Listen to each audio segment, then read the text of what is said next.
Hi everyone. It's going to be a very short market update. I'll only have 10 minutes. I have somewhere to go.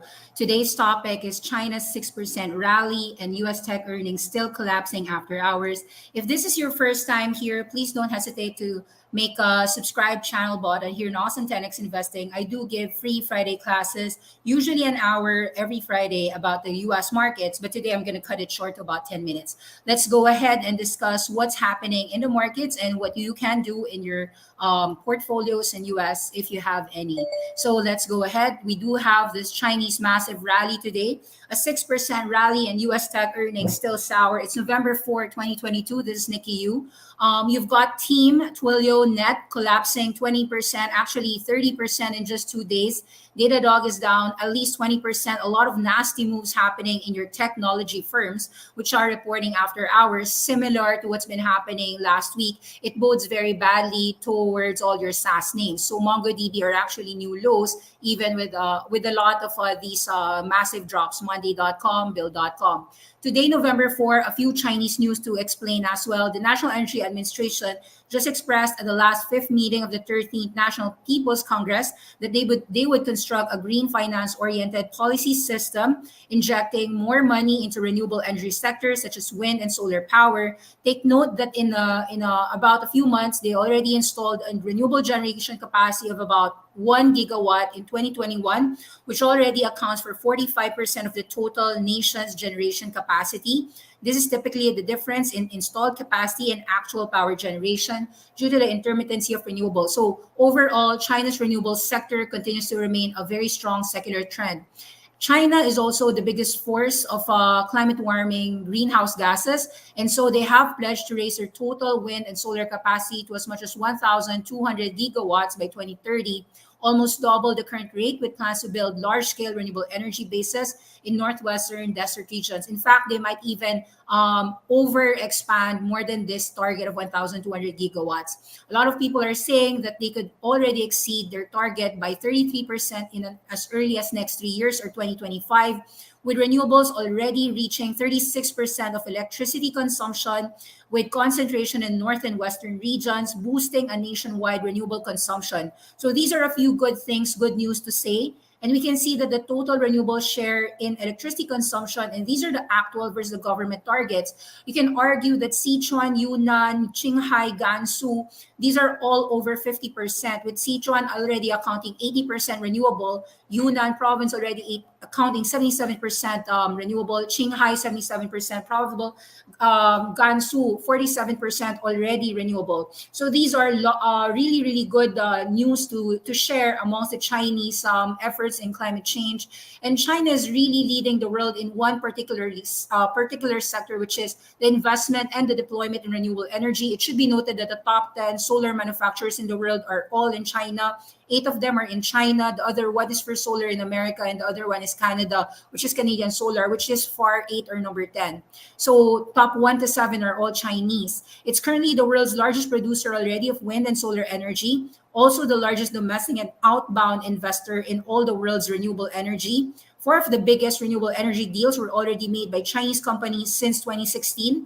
And as of early 2017, China already owns one of the five of the world's 6 largest solar module manufacturing companies and the world's largest wind turbine manufacturer. In their 14th five-year plan, which already explained for the roadmap for the 5 years 2021 to 2025, they said that they want to modernize their energy system. And they have so-called 1+N policy. This is a framework to enforce their climate pledges, energy plans, and the most fundamental to China's decarbonization. This is the 1,200 gigawatts I said a while ago, which will be, and also they're trying to make 25% of energy consumption to be met by non-fossil fuels by 2030. Achieving these goals will ensure China's carbon dioxide emissions will peak before 2030 and towards carbon neutrality. Furthermore, you're seeing that these are the non-fossil fuel shares today of total energy consumption. As of 2020, it's 15.9. By 2025, they want to be 20%. By 2030, their target is 25%, with the renewable output going from 680 to about 1,000 gigawatt to about 1,200 gigawatts. Renewable energy today is about 60 MTC electricity, and you can see that renewable electricity share is 33%, with non-hydro renewable electricity share at 18%. These are good stats from China. So we should take note that irrespective of interest rate hikes by the Fed, that this is a secular trend that is irrelevant whether interest rate hikes are 5%, 10%, or even 15%. As you can notice, China government has placed the priority in renewable energy investing because it had to tackle air and water pollution as early as 2005. National People's Congress was already saying that the production and consumption is the cause of 90% of country's sulfur dioxide emissions observing from fossil fuel energy production. And in 2013, Tsinghua and ADB reported 7 of the most polluted cities in the world are in China, which aggravated the smog crisis. So due to health and air pollution reasons, China has really given a priority to invest in renewable energy with roughly 1.6 million deaths a year during that 2012 to 2013 study. Similarly, the country was tackling obviously power problems on socio-economic instability. Now, the second reason is very strategic. We can see that as a country increases the proportion of renewable sources, it could mitigate global tensions as there might be countries that are less reliant or unstable regions for energy security. This is what's happening today, where the globalization allows many countries to really invest, whether it's Germany, Japan, USA, and and China, MENA, Russia, all of the countries. You can see that all countries have the potential to become energy producers and hence be less dependent on unstable regions, whether it be Middle East or even Russia for conventional fossil fuels. Take note that China has already dominated the solar panel market. They already have 90% of the total global solar manufacturing, which means that they also have the leading global market for electric vehicles and batteries. You can take note, a lot of data. CATL and BYD are now responsible for producing batteries of 39% of the world's EV fleet. We're talking about BYD and CATL actually sometimes BYD already outperforming Tesla even in Chinese sales. So Global Wind Energy Council's 2022 report indicated that China just surpassed UK and Germany in offshore wind, now becoming the largest offshore wind market in the world with 40% of the global total installed capacity. That means that they just bested out even the companies like Vestas. So you've got China building more offshore power bases in 5 regions, indicating a total of 32 gigawatts offshore wind capacity growth, which represents an increase of more than 60% versus 2020. I took a look of a few companies when it comes to like energy. Sorry if I don't have an extensive report here, but you can argue that the ones listed in Hong Kong market is Sini Energy, Goldwind, Xinjiang Goldwind. You've got Sini Solar. So GCL is also one. Sini Energy today actually rallied a bit. This was as of 3 p.m. a while ago, so I'm not sure if it closed at the highs, but we'll go again to Hong Kong markets later on. But you could see that Sini has gone from $5 to $2 and has so far been stabilizing here to $1.93 to $2.10. We're also seeing China Datang is a renewable power play, wherein it fell from $4.50 to $1.80 and so far has been bottoming out above $1.80, now rallying to $2.20. Xinjiang Golden Science is at about 7-year lows here, about $7, and so far has bounced from that $6.80 to $7. GCL Polytech, which is 300 HK, just announced that Leshan GCL, an indirect subsidiary of the company, has already fully commissioned and designed production capacity of the second module of 20,000 metric tons granular silicon, wherein it will reach 100,000 metric tons. So this is actually one of the largest polysilicon wafer companies when it comes to solars. You're already seeing GCL actually retest the $2 zone since 2021, multiple year support. And so far, after dropping 50%, seems to have been finding a support somewhere at $1.97 to $2. Let's go through some Hong Kong markets, guys. Let's take a look first in the Hong Kong markets. As I said, Hong Kong has been very, very strong today. Let's just go through these index plays. No, some 8 shares today actually rallied 6%. For those who are following me, if this is your first time, please don't hesitate to follow me. This is me, Nikki Yu, also known as Faces Trader. You can follow me on Twitter for free at Faces Trader. And I do have some highlights. We will be trying to read about Square later on. Very good numbers. Of course, very bad numbers on PayPal as well. I'll explain a few earnings that are relevant if you want to know about it. But really, I think today we have been vindicated when earlier on, remember during October 25, during the Xi Hu Jintao event. Let me just read to you what I said. I said, even though it's kind of hard to imagine right now, one day there will be investors who will see these as a buying opportunity. Is entire China really a rug pull? Before you assume goodbye China, you're worthless and zero, let us witness extraordinary and defining moments. And as I said during that time, Elon Musk, Jeff Bezos, Zuckerberg, they could control a sizable opportunity in the top Chinese techs, where you could see Alibaba was falling 12%, trading at $63. JD was falling $13, 13%, $36. Pinduoduo was falling 25%, $44. I mean, Yum China, which just sells KFC in China, even a restaurant fell 13%. 13.96% to $39. A lot of Chinese companies were falling 13-15% nonstop because of how the US saw the Xi Jinping Hu Jintao humiliation event, which we argue is perhaps, yes, it is a force to reckon with, but it also doesn't mean that China is really worthless and is zero. So during that time, I did say that during the Tiananmen Square incident, where everyone was focusing on the Mao Zedong, Hong Kong stock price in 1989 saw the index fall 22% on that single day. And the Hang Seng Index was actually down 37% from its peak during that time, and eventually recovered as that event was very, very bad. But obviously, looking after a few days or a few weeks or a few years, you will still see that sometimes those blood in the streets and those capitulation are actually emotional reasons for people to sell, even if they have a lot of political reasons to think about from a risk perspective. So we discussed about Tesla, specifically knowing that Ganfeng Lithium is a biggest supplier. Take note that Tesla gets supply from Ganfeng Lithium, Piedmont Lithium. They get some battery supplies from Chinese CATL and also for BYD 1211. Knowing that, we said first and foremost that with Elon Musk spending $44 billion, it does make sense. We said that Tesla knows they need lithium mines, and Ganfeng is their supplier. And strategic partner means no rug pull, no opportunistic supply chains to me. You've got this Ganfeng Lithium signing massive strategic framework with projects in Yichun. Recently, we got vindicated because Ganfeng Lithium also reported a 600% earnings. And actually, a while ago, I did tweet about Ganfeng Lithium when it was still trading about $59 to $60, that it seems to have found a leeway to go up, and it will continue. That was a short-term flag here in Ganfeng. We said that about 53, especially on October 25, you can see when the market was basically selling everything off. We said Ganfeng here at October 25, you want to actually watch out for that because it is a strategic necessity for China. And especially if USA wants to dominate, we even argued that if you want to keep your friends close, you have to keep your enemies closer.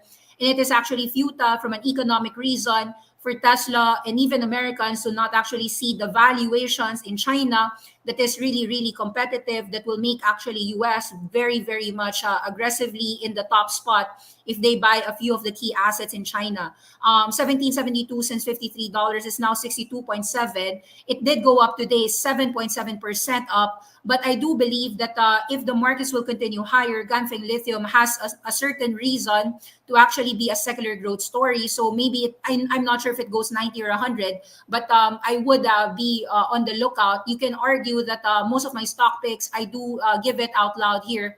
I did say that PetroChina, it does have a lot of oil with about $3 as well, 857, and about 8% yield. It's something to actually take a look at, no? So right now, PetroChina still at about $3 area, 318, and I think that it still has leeway to go up. There still seems to be a lot of opportunities in China, even if Hang Seng today is up 6%. Just a roundabout, yes, Tencent went from $200 to $240, 20% up in a few days. Alibaba went from about 60 to about 72, up about 10% today, actually more than 20%, depending on how low you got it. China Construction Bank up 3%. You can see that the big movers is actually technology, Tencent, Alibaba, JD hitting about 12%, even as high as 15%. Not profitable for Meituan, but also rose 5%. As I said, a lot of Chinese tech has risen. You've got Baidu, Xiaomi, 8% up. A lot of Chinese names also went up in terms of banks, but not as big. 3% for ICBC. China Construction Banks, just 3%. Bank of China here 2%. Nongfu Spring, we did argue that it might be actually a safe haven as Coca-Cola, Pepsi, all of these drinks, beverages are actually resilient during recessions. So Nongfu Spring here about 41.5. We did discuss this, up about 3%. This was, in my view, a short covering play on Kuaishou and Bilibili, rising 15%. 9626, I think, rallied 17%. Those are really bad companies that have been resulting to a short covering rally. Nonetheless, the EVs have made actually today at least 15%. No, although BYD here is 5%. Initially, BYD was even as high as 8%, I believe, earlier in the day. So there was some take profits on the afternoon session, but you can see that very strong move, very strong profits for those who are aware of BYD. BYD has been supplying to Tesla, not just and also outperforming Tesla in terms of cars. I don't have a lot of time to actually spend for you guys because I'll be leaving. But it's very clear that tonight there will be movements in Chinese names, and the market is seeing that distressed assets in China might actually be worth it to take advantage. Although I would say be careful, as Chinese companies in terms of technology firms are always being traded in and out. So let's just take a look at the extended hours pre-markets. You're already seeing Chinese electric vehicles already up 19% for Xpeng. Yen is already up 16%, Bilibili up 13%, Li Auto, NIO. So the Chinese electric vehicles are already up 9, 12, 20%. Perhaps that will influence Tesla later on. Let's take a look at Tesla here. So far, your Apple, Microsoft are also rallying a little bit. Your S&P 500 and QQQ. Your Tesla's rallying 1.5%. Take note though that the US also has a massive resistance at about 230 to your Tesla has resistance at $240. So even if there is a huge spike in Chinese markets today, one of the reasons of the huge spike on Chinese markets today is a result, guys, of it was a result of the U.S. finishing the Chinese auditing. So that is one of the reasons why there has been massive movement in the Chinese market.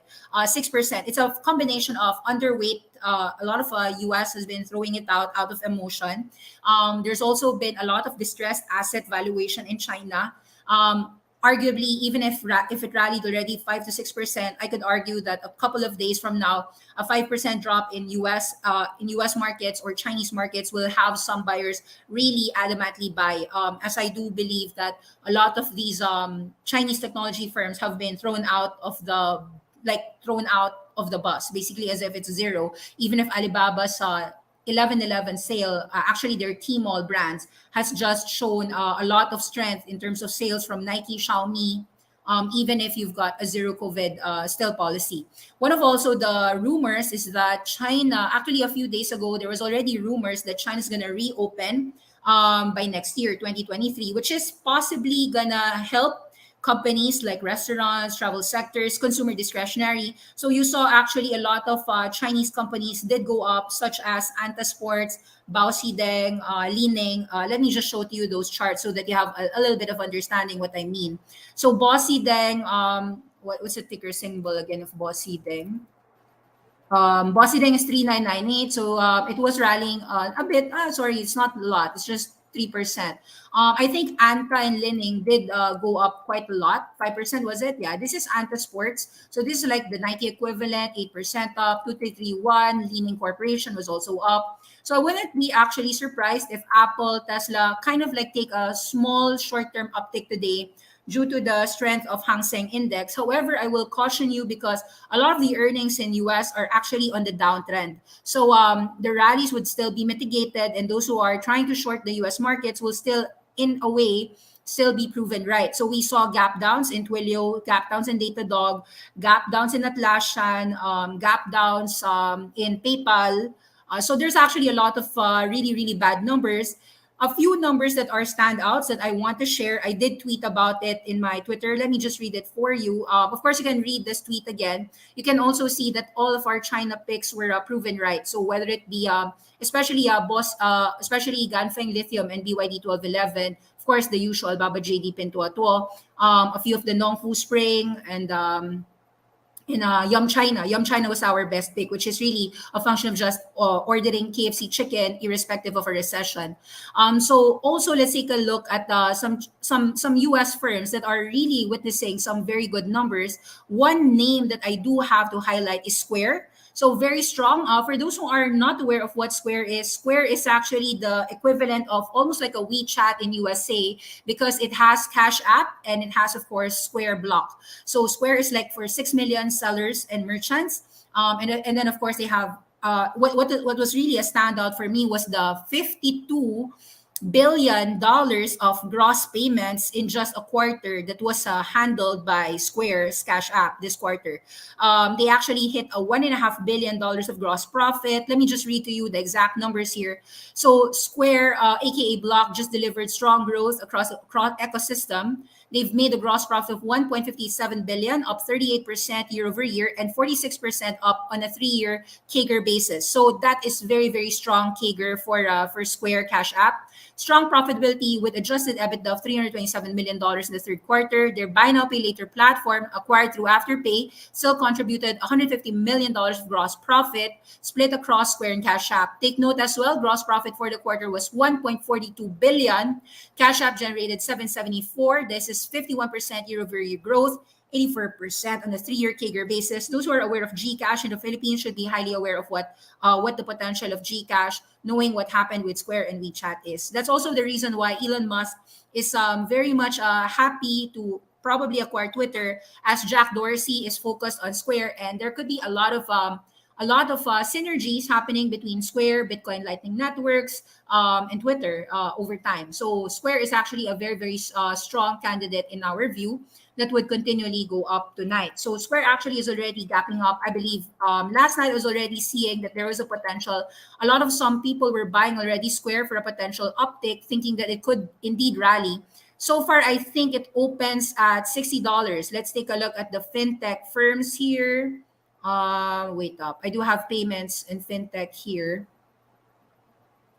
Let's do this very fast. Yeah, so for payments, a lot of weakness in the payment sector. You've got Coinbase dropping 8%. I'm still not happy with Coinbase numbers results, so don't actually fall for this 8% crap. Nonetheless, this Square is the best story here, in the extended hours up 13%. What's 13% of 54? That would be roughly at 60 something. Square though is the one to get amongst the fintech firms. So in the U.S. firm fintech, it already is profitable, showing signs that it is irrelevant whether the interest rate is 5, 7, 8%. Their network just reached 49 million transactions in September alone. This is up 20% year over year. This is very interesting. Inflows for the per active user is now averaging $1,000. So this means that if you think about Philippine equivalent, every Filipino is putting in 60,000 pesos in their GCash accounts, which obviously meaning that could be adopted for other value services that Cash App gives, may it be through selling merchants, through Bitcoin sales, or whatever. Actually, in the gross profits of Cash App, a lot of it had to do with just simply payment services, sometimes loans, not necessarily Bitcoin sales. In fact, Bitcoin was like $37 million of profits contribution in their total asset pool. So for those who are actually thinking that, oh, maybe Gcash will grow because of the crypto, so far I don't think it's really crypto that's driving the revenues. It's very apparent that what's driving the revenues for Cash App is really the payments, wherein people just really use cashless. So this is really a function of e-commerce sales. We also saw Afterpay do contribute, although it's split across the board between Cash App and Afterpay. So and Square. So there's really a lot of synergy in my view for buy now pay later. The strength of Square actually is a strong move. Actually, it defies the gravity, as most people thought that credit cards are the ones that are only making money. Fintech might actually suffer quite a huge loss. This is actually a strong renouncement of that there still is growth stocks that continue to be alive. With Square already trading, actually, this one very interesting because this $53, even at $60, is also at the 2018 to 2019 support. So we can actually buy this tonight. That's it, guys. I have to leave, and thank you so much for watching. And that's it. Good night. Bye-bye. See you later.